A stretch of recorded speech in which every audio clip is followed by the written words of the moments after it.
Hello everybody and welcome to the United Stand. Hope you're all doing well. This is the Friday night show, so it's the latest Manchester United news and transfer news, but it's also Friday night kickback, it's chill out, it's Q&A, it's interactive. Look, we're a week out from Christmas, a lot of people have broken up. Let's have a good 45 minutes to an hour of chat. And yeah, you're very, very welcome. So get your questions ready. But we're going to start off with two stories, really, actually, that are quite big stories. Jesse Lingard leaving Manchester United and Manchester United finally moving for a centre defensive midfielder. I don't know where I'm going to start off with the centre defensive midfielder because I think it's the more interesting story. And whilst the Lingard may well leave in January, it probably won't be permanent, but it's looking like he's going to go. We'll talk about that in a minute. But let's talk about this centre defensive midfielder. There's two stories about a centre defensive midfielder today coming out about Manchester United. The first one I'm going to dismiss. It's to do with Chelsea and Declan Rice and Manchester United.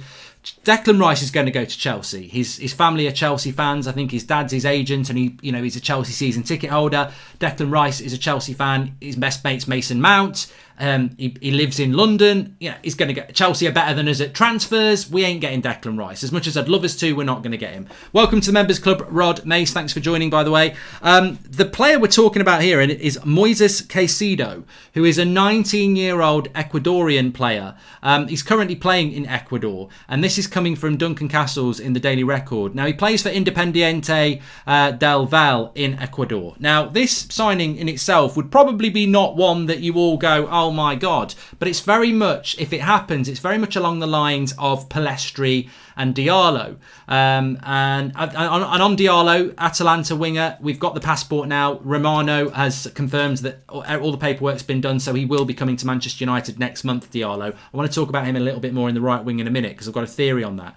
But what do I know about this player? Absolutely nothing. I know nothing about him. A few people have messaged me from that area of the world and said, look, he is quite exciting. He's played for the Ecuador national team. He's done quite well.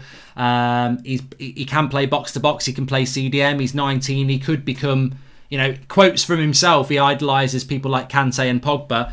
Hopefully more Kante, because we do need a CDM. But the modern, do we not get obsessed by the fact that because Matic is coming towards the end of his career, because Fred can't do the CDM role, and because McTominay may not be good enough, we're obsessed with getting the next Kante, when actually you could have a different type of CDM. What if you had a player that was like Kante but like Pogba as well? They were good at getting forward, but they can also do the defensive side of things. So, and maybe, I'm not saying this lad's going to be that, but we don't. The whole thing about football is evolution. Everyone talks about Fabinho's and Kante's and players, Declan Rice's as great CDMs or potentially good CDMs. But I can see a CDM that, has the attributes to be able to read a game and break the play up and cover his back four, but also carry the ball, also play a pass forward. Is that not the evolution of the CDM role, that you can do both of those things? And it sounds to me like this lad, whatever his level's going to be, that's pretty much, he can play box to box and he can play CDM. So let's see how it goes. It could be total nonsense, but it's finally a decent connection to a centre defensive midfielder stroke box to box player that fits the mould of what United seem to be doing at the moment with the likes of Palestri and Diallo. And again, it shows a level of, if it is true, it shows a real level of scouting, which I have been very critical of and you have been very critical of over the last few years. That I think the scouting at United's always been there, but we've heard loads of stories about, well, I told them about this player, I told them about that player, and they weren't interested. And it seems to me, under the Solskjaer regime, there is more listening to our scouts around Europe and around the world, which can only be a positive thing. Now, West Ham are linked with this lad. The name is Moises Caicedo. I don't know whether I'm pronouncing that right. He's 19, Ecuadorian, plays in Ecuador. He has played for the national team, CDM, box to box, and that's about as much as I know. West Ham have been looking at him. Apparently, a deal could be done for as little as £6 million with a 20% sell-on clause there. I mean, that's for United to sort out. But look, if he's anywhere near potential, then we should buy him. Now, the other thing I would say is, though, is that the centre defensive midfielder we need now? And people in the live comments are quite right. Prem Prodigy says, Moises Caicedo, Fasu, Palestri and Ahmed Diallo. Finally, this board are trusting our scouts. What we've been asking for years, says Prem Prodigy. Exactly what I was saying there. What I would say is, Sane Carito says a mix of Kante and Pogba. Yeah, what I'm saying there is you've got Paul Pogba, who's obviously got the passing range, the ability to dribble, the physicality, and then you've got Kante, who is, or was one of the best centre defensive midfielders in the world. So I predict, football 10 years ago was very much dominated by people like Mourinho and Pep, and both styles worked. I think more now, it's the high press, it's the energetic football. Who knows where we'll be in 10 years' time? But I predict that in the next 5 years, the new quintessential ideal centre defensive midfielder will be somebody who can do the defensive work of someone like a Kante, but can also do the creative work that of a Paul Pogba can do. And I think that's going to be the evolution of the CDM role. Somebody who is a CDM, but is also a box-to-box, of which there's plenty already out. We need to buy him, says Illa United. We do need a left-footed centre-back, says Yene. The only thing I would say about this deal is that if we did do it in January, he ain't going straight into the first team, is he? And I would say, as much as I like the sound of this deal, we need a CDM and a left-sided centre-back to go straight into that team. That's the quality we're looking at. And with a lad like this, with all due respect, he's going to be playing for the under-23s for 3 or 4 months before he gets anywhere near the first team, isn't he? So I like the look of the deal, but he's not gonna solve the instant problem that we've got. And that's what Noah says. Useless buy. We need a big CDM now, and Didi or Luis. And I think Manchester United are looking longer term in some of the things they're doing. So let's see what happens with that. I mean, look, it could just be a story. It could be the start of a story. But let's see. Any wine gums left, says Dylan Clark? Shut up. If you know, you know. I'm starting to feel a bit better now. And he said it's his dream to play for Manchester United, so that's a plus, says Ripaderman. Yep, that is also a plus as well. And this is what we want. Maybe give Solskjaer some time, some credit for actually rebuilding the club then, says Simon B. Mate, look, I don't know why I get tarnished with this Ollie out thing, which I haven't actually said since before Bruno came in. I'm very critical of Solskjaer, and I'm not convinced he's a top-level coach. But I would love him to win the league. I hope he is the right man. I don't think he is going to be the right man, but I have said giving him till May. And I still think in all areas, the jury is still out. Is he a great tactician? The jury's still out. Some think he's not. Some think he can be. Is he a good enough Manchester United manager? Some people think he's not. Some people think he can be.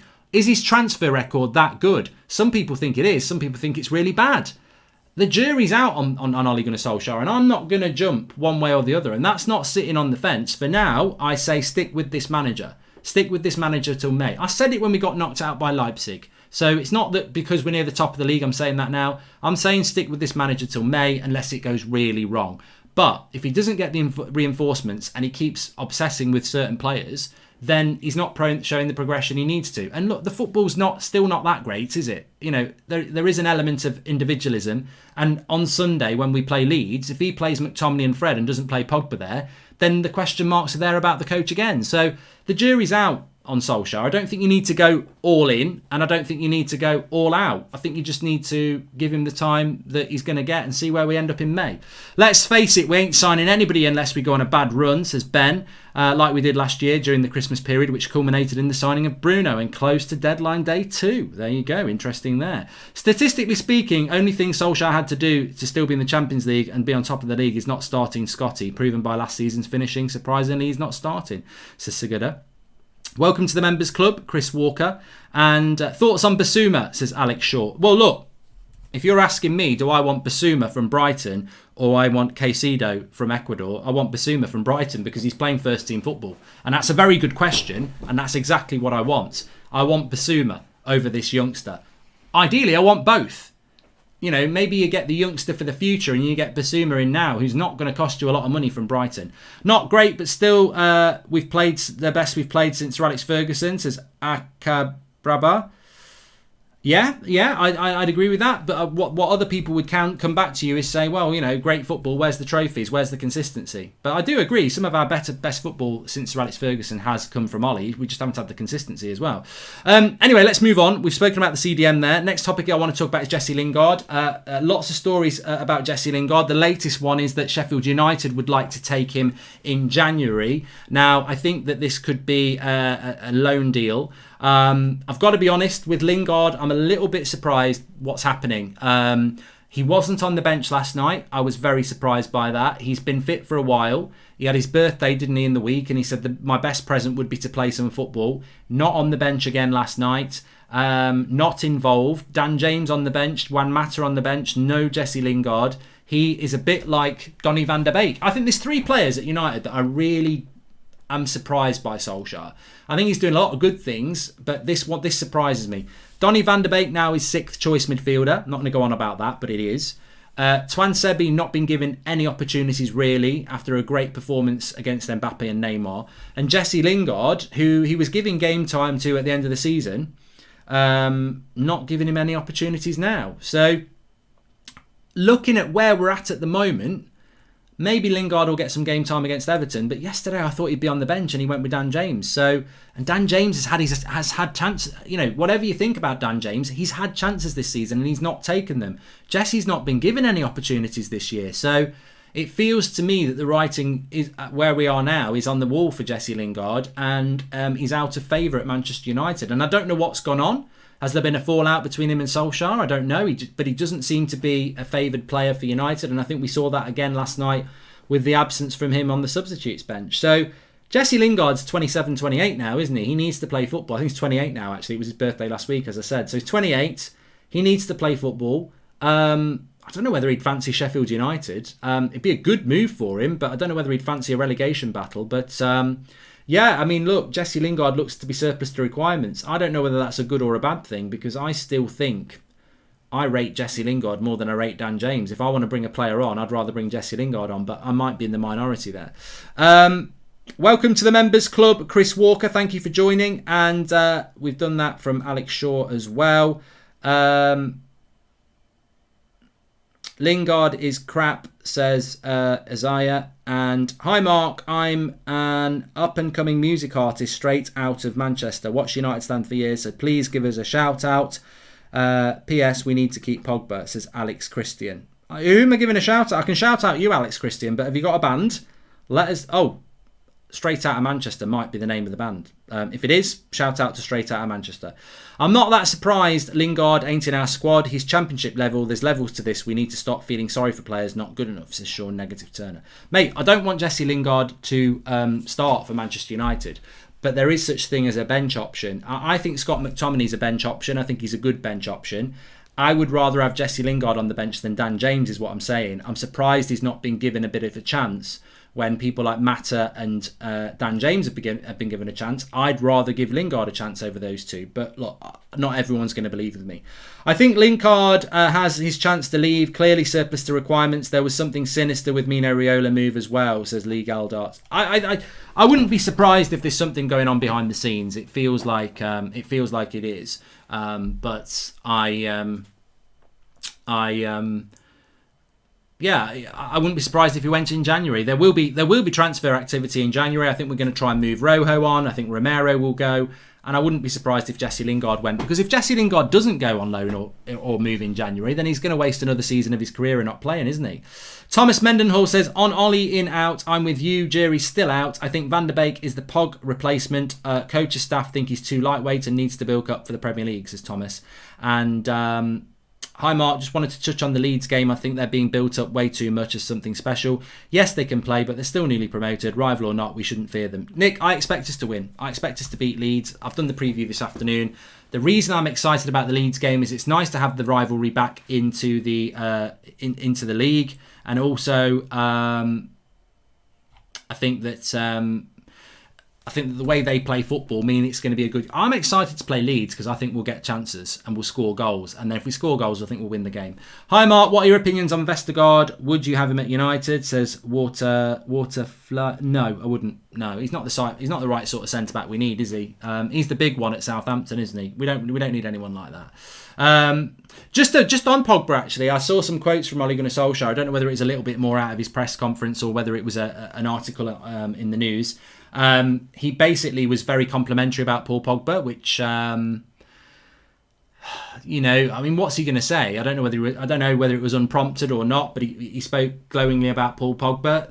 He's got to play a player like that if he's going to play a double pivot in front of the back four, he's got to play a player like Pogba or Van der Beek there. You cannot keep playing McFred and stifling the attack of creativity. So Pogba's got to play in that position.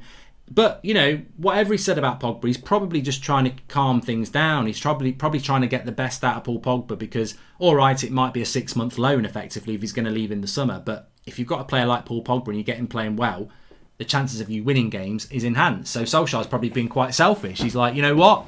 I know he's going to leave, but if I can get Pogba playing well, he's still one of the best midfielders in the world, and that's going to benefit my team. So Pogba's probably, I mean, Ollie's just trying to manage that situation because he was also asked about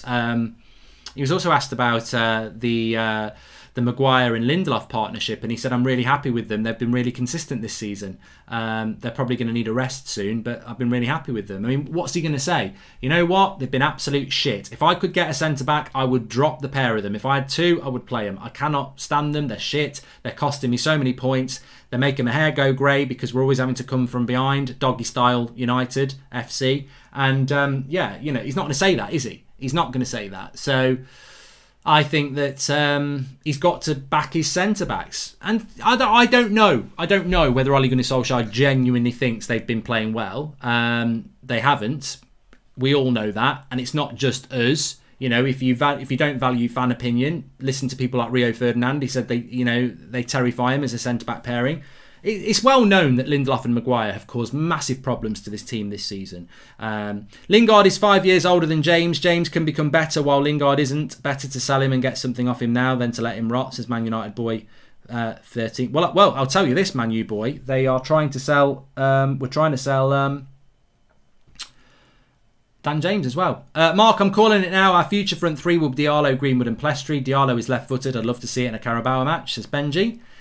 We are also fickle fans. Everyone giving Pogba praise. Have we also forgot what he did? Biggest and our biggest week of the season. I want him out. Donny in, says Sean Negative Turner. Joshua Bauer says, anyone else still crying after Joshua Bauer, thank you. And Ollie has been quoted as saying that Maguire and Lindelof have been playing well and have been consistent. That just kills all hope on Ollie, says Mbusa. It's funny because we're actually just talking about that, and I want to talk about what Sean Negative Turner says, and I want to get into your questions, of course. But let me just finish up on Maguire and Lindelof. So if Ole Gunnar Solskjaer genuinely thinks they've been doing well, that's a massive concern. But what I would say is he's got to say what he says anyway. So give him the benefit of the doubt. If I'm manager of Man United and Maguire and Lindelof are my only centre-backs, I'm going to say they're doing really well. Everybody knows it. Pundits, ex-players, rival fans, our fans. We know Maguire and Lindelof are the problem. Our full-backs are tucking in. Our centre-backs are staying... Our centre defensive midfielders are shielding them. They're bubble wrap. They're Harry the Hoover and they're Victor the Vacuum. This is facts. Ole Gunnar Solskjaer is he's a better coach than me. He's a better coach than you. Some people will say I could do a better job than him. I can't, and neither can you. He's a better coach than us. He's been in football all his life. We are just people with opinions. Our opinions might be right, but he's still a better day-to-day coach than us because we don't do it. So, but it doesn't mean our opinions aren't as good as his. But my point is, he knows that they're an issue, and if he doesn't know they're an issue, he's a very bad coach. So I'd give Ollie the benefit of the doubt there. What's he supposed to say in an interview? Yeah, they're shit, aren't they? What am I supposed to do? They're going to cost me the league. You know, morale, zoom. He's got to keep... It's like the game... It's like when I'm playing FIFA like I was half an hour ago. You get your post-match interview and you've got 3 answers to choose from. One of them's going to drop the morale. One of them's going to be up. And they'll ask me a question. Do you think Maguire played well? I'm not going to say I thought he was shit because his morale will drop. I've got to say, no, I thought he was better than Van Dijk today. You know... This is exactly what Ole Gunnar Solskjaer is doing. He's trying to keep the morale up of players that he knows they're not good enough. I think he knows they're not good enough. And on Sean Negative Turner saying about Pogba, Sean, I totally get where you're coming from. You know, the videos are there. The live comments are there from 2 weeks ago. Everyone was fuming. Get him out of our club. I don't think people have forgotten that at all. A lot of my disappointment was because Pogba's a fantastic player. I'm not Pogba FC because I'm not Martial FC. I'm not Bruno FC. I like these players, but Manchester United's what matters to me. But Pogba's a fantastic player. I've always said he's a very, very, very, very good player. And on his day, he's world class. We just haven't seen enough of that over 4 years. And I think this whole agent thing that he's got going on is destructive to his career. He might think, well, sod it, you know, I need to get away from United. But ultimately, 4 years of your career, Paul, has been very inconsistent. So whatever you think about, I don't want to be at United, I want to play for Real Madrid, you're 28. And for the last 4 years, we've had constant disruption from your agent, and you've been very inconsistent on the pitch. So I don't think anybody's won, really. But I think what we're trying to do with Pogba now is, if he can play like he did last night, week in, week out, which I don't think he can because he's never been consistent, we're a better team for having Pogba as part of the squad. Should Donny van de Beek play over Pogba? Morally, yes. But as I've said many times, Pogba and his agent have proven that Pogba's bigger than Manchester United. He's not bigger than Manchester United to the fans, but the way Man United have dealt with it, you know, he's slated the club, slated the manager, says he doesn't want to be here, starts the next 2 games. United have basically said the way we're going to deal with this is by basically, you know, letting him get away with it and play. Who's right, who's wrong? If we're holding up the Premier League trophy at the end of the season, he might sign a new contract and stay. But we've won a Premier League trophy, so United have made their bed, they're going to lie in it. Sean, if you would disagree with that, if I disagree with it, if other people disagree with it, then, you know, it's not our decision to make. Personally, I'm at ease with it. I enjoyed Pogba's performance last night. If he's going to put in performances like that, obviously what he said through his agent won't be forgotten, but if he's going to put in performances like that, it's professional. Of course, I want a player to be putting a performance in like that who wants to be here. It hurts that he doesn't want to be here, but the club have made that decision. I can't change it, and if we're winning and we're playing well, then, you know, are we not using him as much as he's using us? I suppose that's the bottom line. If we play with McFred, United will suffer to come out of the midfield press against Leeds. They're really good at pressing, and McFred ain't fast enough, says Yeshe. I think we spoke about it on the preview. You're absolutely right. De Gea has the second worst save percentage of any starting keeper in the league and bottom 5 goals per 90. Why is the only underperformer you can't? Why he's the only underperformer you can't see? Says Sigurda. So why are we talking about David De Gea, mate? Did you not see the replacement for him last night? Do you want to try him again? Do you want to try him again in a Premier League game? All right, he made a good save at the end, but for me, that first goal is a joke, and I think he should have come for the cross as well. So whatever you think about De Gea, he's our number 1. It's been proven, isn't it? And until he makes another big mistake like Henderson did last night, you know, Dino's had his chance. I think he needs to go on loan, to be honest. De Gea is the number 1. You can chuck statistics, you can chuck percentages. I think De Gea's had a good season, and he's our number 1. That's my opinion. Yours might be very different. David Page says, how's James Lingard meant to improve if you don't play them? Need them to play games back to back. David, I think Dan James on a loan as soon as possible is needed. He is young. He is 23. Sitting on United's bench getting 5 minutes every month ain't development. He needs to play football. He plays for Wales. He needs to play first team football. He's not going to get it at United. He needs to play first team football. Hi Mark, can you do a watch along of AFTV when they watch an Arsenal game? Would be hilarious, says Chang. And ideal scenario for us with Pogba would be to lift the league title and sign the extension. Stuff of dreams, says Alex Shaw. Mate, what I would say about the Pogba situation is things change. What if nobody can afford Pogba, but United can say, we'll give you the wages you want? You'll be surprised how things can change. I wouldn't be surprised if he signs a new contract. Some United fans will never forgive him anyway. Some United fans didn't like him before what happened a couple of weeks ago. So, you know, I'm sure Pogba can deal with that. I wouldn't be surprised if he signed a new contract. And to be honest with you, if he plays really well between now and the end of the season and he signs a new contract, I'm all for giving people a second chance. You know, that's how I live my life. I believe Leeds are the real test considering how many shots they take every game and how less our team actually needs to concede. Also, hi, Sean Negative Turner. Seems we both watch and Super Chat Mark a lot, says Shake. Little bit of love between Shake and Sean. Shake and Sean. Sounds Shake and Stevens. Get your questions coming in then, because we're into that area of the Friday night show where it's Q&A. I've got my pyjamas on. Imagine if, you know, I just thought then, I'm under these pyjamas, that's where the beast lives. And if the cave was open, it might have fell out. But thankfully, there's no hole in it. We need a centre-back, not a CDM, says Mfath. And we desperately do. We can't send Dino on loan. Romero is gone and Bishop is not ready, says James McCarthy. Well, this is the mistake for me. I think we've made a mistake with Dean Henderson and David De Gea. And I think I was proved right last night. And I've taken 24 hours to say I told you so. But I told you so. You cannot... I mean, I want to get into this for a moment. You cannot have this situation at Manchester United, any club, Chelsea, Man United, Man City, Newcastle, whatever. Dean Henderson was arguably the best goalkeeper in the Premier League last season.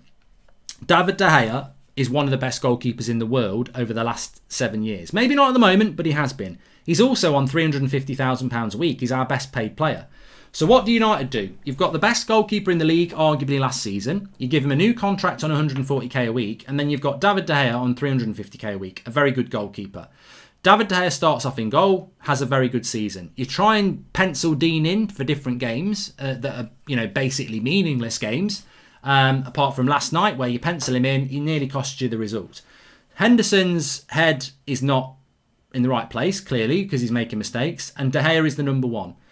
What we've ended up doing is De Gea has benefited from the competition, and that's a positive, but Henderson is clearly not focused in the way that he would be at Sheffield United because he's not playing regularly, and then when he does play, he's got that thing that we all get when you get an opportunity. You're so desperate to impress and you're focused on that you make a basic error. And that's what happened with Henderson. I felt sorry for Henderson last night.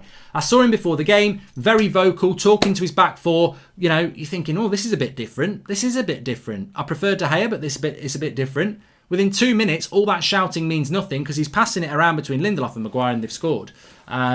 So I don't think Henderson is benefiting from this. De Gea is the priority because he's number one and he is benefiting, but it's definitely at the disadvantage of Dean Henderson. And the problem is you've got two very good goalkeepers, but anybody who's watched football for any time, you can only play one goalkeeper. Dino can't come on and play at number 10. He can't play right back. He can only play in goal. You don't sub your goalkeeper. So we're trying to keep Henderson happy, but we can never offer him what De Gea's got.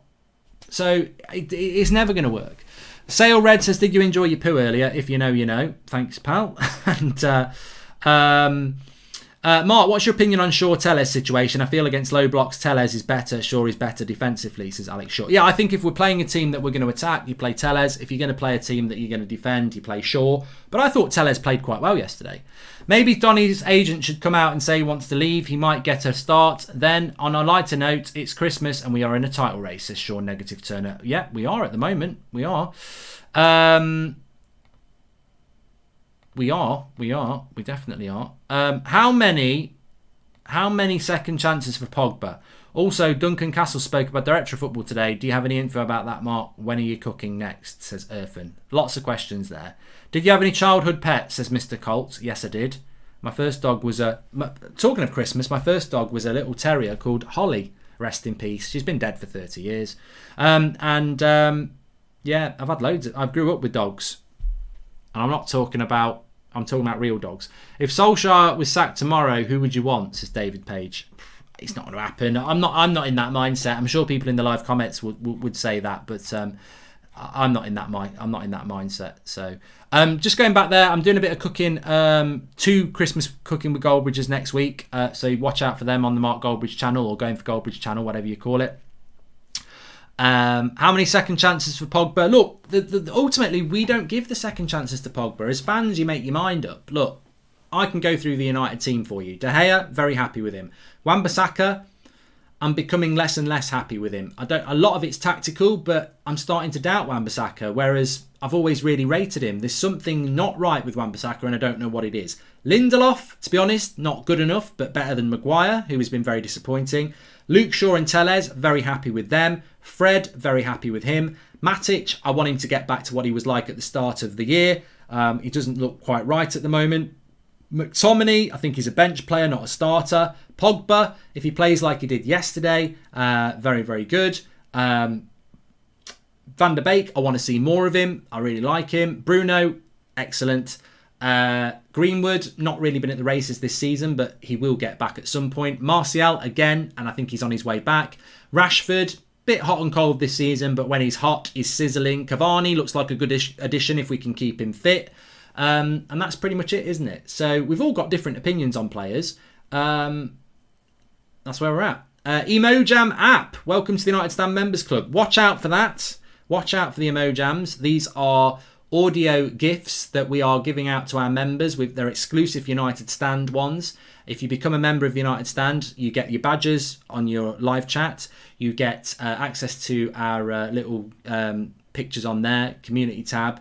But you also get, from now actually, the Emojam app is obviously a member of the club, but the Emojam audio gifts, basically you can download them through their website. They are yours. We've got one free one on there for everybody, but there are 5 other ones that are exclusive to members. And basically, you can send them to people on WhatsApp. You can do them on Messenger. And when you send them to friends or family, it'll go, what a prat, or something like that with me on it. So they're free. They're a little extra perk as part of being a part of our members. So thanks to Emojam for that. What's your pint of choice during a United game? Merry Christmas, Bridge, says PMV Patrick. Can we get a few Santa Bridges in the live comments, actually? Let's have a bit of a festive few minutes. Pint of choice. I just generally like a cold lager. There's some I don't like, but I don't even mind a Carling. I'm not snobby. When is Bruno officially world class, says Carl Rayner? Mate, I said it this afternoon. I think Bruno had one of his best games last night for United. Delightful passing and chips and layoffs and flicks and positional. I loved Bruno yesterday, and I think Bruno was better because he had a player in the CDM role like Pogba who knows how to play football creatively. Bruno's fantastic. Thoughts on Bay plus 10 million for Torres, Scott and Lingard plus 15 million for Rice, if not Pogba for Bentancur. Maybe Cavani can help. Also Alaba for 10 million. Shrimvasan, I like everything you're saying there, but none of them will happen. Welcome to the Members Club, Josh Baldwin. Thanks for joining. Ollie needs to push for a centre-back and a backup right-back in January. I know it's very unlikely, but if we did that, I honestly think we could get a challenge in for the title, says Sean Negative Turner. A centre-back is absolutely essential. It really is. What did I say this morning? We only found out this morning that Bailly and Twansebi weren't on the bench because they were injured. That means we have got no other centre-backs fit apart from Maguire and Lindelof, because Jones and Rojo are injured as well.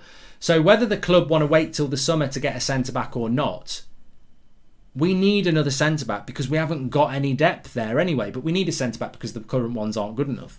Aaron Wan-Bissaka will never be world-class, says Noah. Struggles offensively and his game IQ is poor. Maguire will never be good enough. He's too slow and running in speed of play. Free Van der Beek. I think with Wan-Bissaka, I don't know what everybody thinks. For me, Aaron Wan-Bissaka was just unbelievable when we bought him. Absolutely unbelievable. I think up until lockdown in March, Wan-Bissaka was going to win Player of the Season easily. Then you go on to lockdown for 3 months. You come back in June. And it's almost like a mini season. You forget the other season because it's been so long. And Wan-Bissaka's been pretty inconsistent, stroke poor since then. He's had a few good games, but he's lost that first 9 months. I don't know whether there's something going on in his personal life. I don't know whether it's second season syndrome. I don't know what it is. I personally think it's tactical. I think our fullbacks get told and trained to tuck in to protect the centre-backs. Because if a ball goes over the top of Lindelof and Wan-Bissaka's close, he's got the recovery pace. But by doing that, he leaves the back post open and then we concede a lot and everyone goes, where's Wan-Bissaka? Where's Wan-Bissaka? Where's Wan-Bissaka? He'll be holding hands with Lindelof most of the time. So I think it's also tactical. And whose fault is that? You know, we talk about Lindelof and Maguire and the impact they have on the fullbacks and the CDM. Well, they do. But they're not telling everyone to do that. That's coming from the coaching. So I think a lot of things defensively are also coming from the coaches. Look, the zonal marking. The zonal marking's an issue as well. That's got to come from the training ground. Thanks for 2020, Mark. Watch you every night. Better than mainstream TV, says Megan's dad. Thank you, Megan's dad. Thanks for the super chat there. Keep your questions coming in. It is Friday night. We're kicking back on a Friday night. And you're very welcome to chuck your comments in. Thanks for all the super chats, by the way. Thanks for everyone who's becoming a member by clicking the join button. Zonal marking is not working good enough, so quit playing it, says Michael Jones. Well, the alternative to zonal marking is that you mark players. You individually mark a player. And that doesn't mean you hold hands with that player. But you know, like United used to do that corner where they're in a line. McTominay, Maguire, Pogba.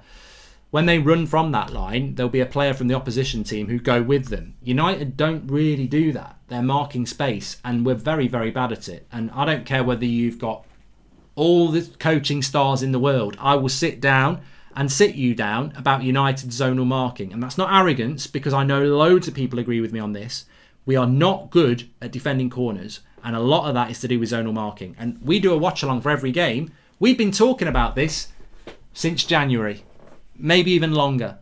Definitely when we played Liverpool. When did we play Liverpool? And when did we play Liverpool? Was it March? I'm sure we conceded a goal against them as well. Do you think if we get a centre-back, we see Ollie play attacking football like in the beginning? Also, 80 million on a fridge is absolutely ridiculous. Sell him. I think Maguire is an issue to solve, not to sell. I mean, he's the captain of the club. Ollie will not take the captaincy of him. I think Ollie will sink with the Maguire problem. So what we need to look at is, instead of dropping him or selling him, we need to hope Ollie can find a way to get the best out of him. And at the moment, that centre-back partnership doesn't work. I think Maguire becomes a better player with a quicker player. But also, tactically, just very quickly before I move on, tactically, I don't understand as well another issue. Goal kick for the opposition, or in the hands of the goalkeeper, right?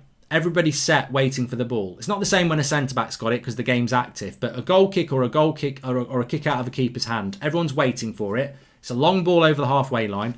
Watch how many times Lindelof goes to win the ball and Maguire drops 10 yards like a sweeper. That, sometimes it'll happen because the keeper's kicking it away from Maguire, but it happens all the time. Maguire's got to go and win that ball because he will win it. He will win it. He's very good in the air. And I don't know why that's happening either. Do you think if we get a good centre-back, we see Ollie play attacking football like in the beginning? I've done that one, sorry. And what do you think about Eze from Palace, says Maxwell Ezrin. Good signing. Not really anything that United need to worry about for a while because he's only just gone to Palace. I hope he has a fantastic game tomorrow and stops Liverpool from winning. I fear Liverpool will win tomorrow lunchtime, but I'd love to see them drop points again. Is there any better feeling than winning the league, says Mr. Colt? I'm not even contemplating. Yeah, it's a good point, actually.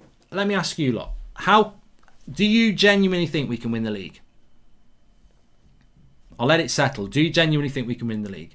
If Sir Alex Ferguson was managing this team, how would it be, says Marcus Jones? I genuinely think if Sir Alex Ferguson was managing this team, he would play Twan Sebi with Maguire or with Lindelof. I think Sir Alex Ferguson, the way he manages a team, he wouldn't be happy with those two centre-backs because there's no... They don't complement each other, and Sir Alex always built his teams on good centre-back pairings. My nan got first vaccination shot today, says Max. Congratulations. And well done, your nan. And for a bit of banter with Big Sam at West Brom, what do you rate the chances of the Banter Club going down? Great show, Mark, says K.A. And also, Lindelof is better than Maguire. Always said this, says Cousinho. A lot of people saying, yes, we can win the league. I'd say it's about 50-50. We can win the league. We can win the league because, of course you can. We're up near the top. If Liverpool lost a few more games and we sort of kept the way we were going, we could get over the line. We can't challenge with Liverpool if Liverpool go and do what they've done the last 2 years. If Liverpool find some consistency and go and win 9 of the next 10, we ain't winning this league. We need Liverpool to drop points. Tomorrow against Palace.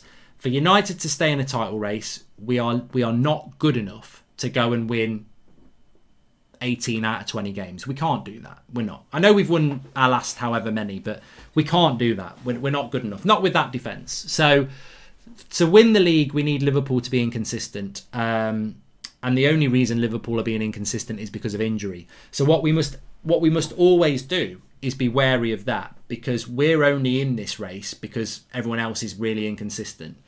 We need to buy a centre-back in January. And I think most United fans, sensible or over the top, would say, we've just got to hang in there for now. And we've probably got to hang in there pretty much until March and then April. I think we've just got to hang in there, because what I would love to see, even if we don't win the league, and it would hurt, but I'd love to see us be in a title race. Because I've always said this. Liverpool didn't win that league against Man City and then they won it the year after. I'm a firm believer, and it's not always the case, but I'm a firm believer that, and obviously Leicester did it without doing it, you almost need to know what a title race is to go and win a title. And United are so out of practice. I mean, the only player that we've currently got who's won a title is David De Gea, isn't it? Who's a first team player with Manchester United. So we don't have that experience. But look, I want this to continue as long as possible. Do I think we can win the league? No, because I think that's the most sensible option at the moment. But we've got to try, and we've got to try and hang about. And I think that this title will come down to two things. One, if Liverpool find some consistency, they'll run away with it. Or two, the most consistent team from the inconsistent teams will win it. And we have been quite consistent. But if we want to be in the equation, you've got to beat Leeds on Sunday. If we don't beat Leeds on Sunday, then we're going to be that team that's fighting for fourth again. There was a moment in the game where Lindelof had to run 10 metres to challenge the striker for a goal kick because Harry ran away. Lindelof had to yell at Harry for it. Lindelof is more of a leader than Harry. Harry is bad, says Noah. There's a rumour that Madrid are going to offload Hazard. What's your opinion on us trying to get him or Casemiro? Hazard's just very injury prone. I think Hazard's over the mountain, isn't he? He's on the way down now. I wouldn't do it. He's a good player, but I wouldn't do it. AS, I mean, it'd be a bit like Di Maria again, wouldn't it? You know, you're taking a player that Madrid don't want anymore. It's like I was talking about this morning. I don't mind. I like Dybala and I like Bernardeschi, but they're not what we need. Mark, how many years till our players are back in World 11s? Was slightly jealous seeing Liverpool players in there, Trent, etc. Have a great Christmas as AS. To get in World 11s, you've got to be in a world-class team. And, you know, at the moment, for me, the Marcus Rashfords of this world, the Bruno Fernandes, the Paul Pogbas, the Mason Greenwoods, the Anthony Martials, the David De Geas, they're the only players that I think can get into World 11s. And they're not near them at the moment. So, you know, we're not in World 11s because we haven't got a World 11 and that's what we need to aspire to be. We've been the most consistent team since Bruno, so it might not be a bad shout, says Danny King. Look, you know what? I don't want to get people excited, but Danny's right. If you look at Manchester United's points accumulation since Bruno came into the team, which was back in January, we're right up at the top of the league with Liverpool. Well, he's been here for however many games now. I know it's 9 months, but we had a lockdown for 3. It's not changing, is it? That you know what I'm saying is the bubble's not bursting with Bruno. We're not suddenly, oh, that's over now. When Bruno plays, we tend to win.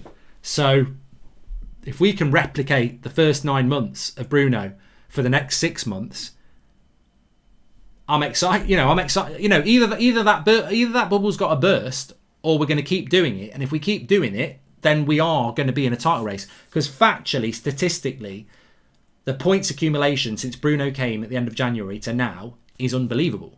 And if we keep that going, then we're going to be in a title race. I mean, look, last season we got 64 points. I think at the start of the season I said 75 points this season, 80 points. That's what we've got to go for. Would that be enough to win the league this year? Not unless Liverpool are inconsistent. And that's what we need to happen. But for us this year, you know, forget Ollie out for a moment. This year is about, I said it, if you go back to the start of the season, I said for me, it's not about where we finish, it's about how many points we get. Because we could finish 5th with 80 points. And, you know, Ollie wouldn't deserve the sack, really. You could win the league with 80 points. So it's about points accumulation, and I'm interested to see what we can do. Alec Miller says, how often do you think Ollie's tactics and coaching decisions are governed by a chip on his shoulder and wanting to prove people wrong as opposed to good sound catching decisions, i.e. zonal marking? I think, you know, Sir Alex Ferguson was like that. So there's nothing wrong with being a stubborn manager, but I know where you're coming from. There is an element of... I put a question mark out there. Is there an element of stubbornness to Ole Gunnar Solskjaer's coaching? De Gea's statistics, top 3 keeper over the last 10 years, arguably number 1 this season, one of 5 worst seasons for a keeper in the last 10, says Ziggler. Ziggler just doesn't like David De Gea, mate, but you still haven't come back to me. What do you want to do? Do you want to drop David De Gea against Leeds? Is that what you're saying? Because if that's what you want to do, you've made it quite clear anyway, so just tell us what you want to do. You're coming at us with stats. I don't really take a lot of notice of stats because stats, you know, passing stats are bullshit if somebody passes sideways. And Romero's goalkeeping stats will be better than De Gea's because he was playing against farmers. So I'm telling you, for me, David De Gea's our number 1 goalkeeper and he starts against Leeds. And I don't need any Horlicks to sleep tonight. I'll sleep really well on that. If you think Dean Henderson should be our goalkeeper, I'm going to need a bit of Horlicks to sleep because I'm terrified of him playing because of what he did on last night. A trophy last season would have risen the mentality of this team, says Carl Rayner. We do need to take that next step, Carl, yeah. Can you explain why people want Poch when he bottled the Premier League against Leicester? Also, let's be honest, Champions League run for Spurs was a bit lucky. How didn't he win anything when all the other teams were crap, says Red Devil 1. Look, I've always said this about... Pochettino. The Champions League run to the final was fortuitous in some ways. I mean, Ajax, it was literally the last minute. The group stage, they had really low points. He's a good coach, Pochettino. And if Ollie gets the sack, and he gets the sack because he deserves it, let's look at Pochettino. But I've never been really over enamoured by get rid of Ollie and get Poch in because everything will be better. That's not really where I've been comfortable. I like Pochettino. I think he's a good coach. I don't want to sack Ollie now to get Pochettino in because he'll win us a title. I think if Ollie gets sacked, let's look at Pochettino. But Ollie needs to deserve to be sacked first, in my mind. But Pochettino is a good coach. I'm not going to say he's not. But you raise a good point that he's not this amazing coach that's definitely going to win us things. In 2 years' time, we might be saying let's sack Pochettino for somebody else. Going back to the stubbornness thing, is Ollie a stubborn manager? I think it's a really good question. I mean, the last thing you want is an inconsistent manager who is inconsistent because he's making stubborn decisions to try and prove himself right. We saw in his press conference ahead of the Sheffield United game when he was asked about tactics and he bit on it. And I liked that because then against Sheffield United, he didn't play McFred. He played Pogba in there. Ollie does change his team every game and he does change the way he plays pretty much every game. I don't care whether he says he plays the same formation. 4-4-2 can be very different. You can play 4-4-2 in 100 different ways. You can get your fullbacks to attack. You can get them to stay back. You can get your CDMs to sit back. You can play two up. There's loads of things you can do. Is Ole Gunnar Solskjaer being overly stubborn about Van der Beek? Maybe. There's something going on. I don't know what it is. Is he being over stubborn with his centre-backs and not playing Twansebi or Bay? Maybe. I don't know what it is. So, I don't know. I hope he's not doing that because the best managers, whether it's football managers or bank managers or McDonald's managers or managers of the country, it doesn't matter. Some of the best... I fortunately, because I worked in policing, you work under so many different managers because you're moving around all the time. So you get different management styles. And the best management style for me is somebody who is firm in their conviction, who demands respect, but is also, when under pressure, will take information from everywhere and then make a decision. You cannot, and I've worked for managers like this before, a manager who's always right will fall. At some point, they will fall. And people say, well, Mourinho was like that and it took a long time for him to fall. But Mourinho had an inner circle. Mourinho had people like Rui Faria who he trusted. Mourinho would front up to the press and act like, I'm the boss, I am the boss. And he was the boss. But he wouldn't walk off behind the scenes and go, shut up, Rui, I'm doing this. He'd listen. And that's what a good coach does. Pep does it. Klopp does it. He even said it today, I've won Coach of the Year. Am I the best coach of the year? Am I the best coach in the world? No. Are the people around me the best coaches in the world? Yes. What brilliance from Klopp to say that, because it's true. To be a great coach, you've got to make the decision, but you've got to also take in everything. And sometimes, I'm not saying Solskjaer would ever do this, but Solskjaer might watch this show, listen to one of your chats or comments and go, that's a good point. And he might think, it might get his brain ticking. Or he might read a newspaper article, or he might listen to an ex-player. To be a great coach or leader, you've got to make a decision, but you've also got to be open to criticism and learning, because that's how it works. If you close your mind off and go, well, I'm never going to pick that player because they've moaned about me picking and I'm not going to let them be right, you're biting your nose off to spite your face. So I hope there's no stubbornness there. If you could make one change and one change only to the team with no transfer, what would you do? Says Sean from Ireland. If I could make one change and only one change to the team with no transfer, what would you do? Sean, I'm not 100% sure that I understand what you're doing there, because I don't know whether you mean I need to do a transfer or not. But if I could make one change to the team last night for the Leeds game, I'd play Twansebi and drop one of the centre-backs. What are your thoughts on Klopp winning the Manager of the Year award? For me, he didn't deserve it, says Omar. Mate, you know what? The biggest compliment I can play to Liverpool, and Liverpool are our biggest rival, and I never ever really have done this, and I didn't like Klopp when he first went to Liverpool because you're a Liverpool manager. I like Jurgen Klopp. I like his passion. I like the way he plays football. I like the way that he acts in the press. I just think he's a very likeable guy, and I think Liverpool are very lucky to have a coach like that, and it pisses me off. But did he win? Did he deserve to win Coach of the Year? I don't know. I don't know what it transcends. I mean, they won the Champions League the summer before, didn't they? And then they won the league.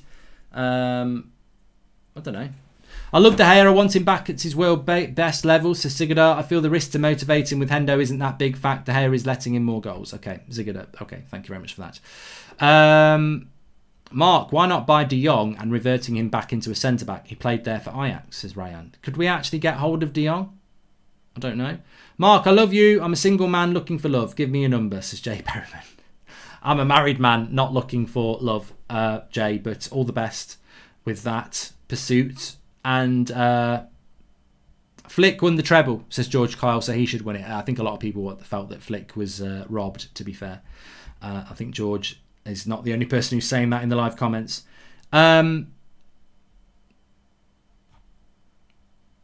Grealish and Ndidi in, says Anmol. Well, the exciting thing is that it's the 18th of December tonight. Not only is it a week away till Christmas Day night, but we're actually less than 2 weeks away from the transfer window opening, and United have got to do some business. Let's see what they're going to do. Please smash a like on the video if you've enjoyed it. Thanks everyone for all their super chats. Thanks to all the moderators as usual for all their hard work in there. Thanks to everyone who's tuned in live and everyone who's not. Jay Perriman says, I'm sorry I'm drunk. You're allowed to be drunk, mate. Thanks to everyone who's become a member by clicking the join button, and we'll be explaining about those emojams a little bit more over the weekend. Have a great start to your weekend. Very excited about the Leeds game. I'll be back in the morning at 10 o'clock as usual.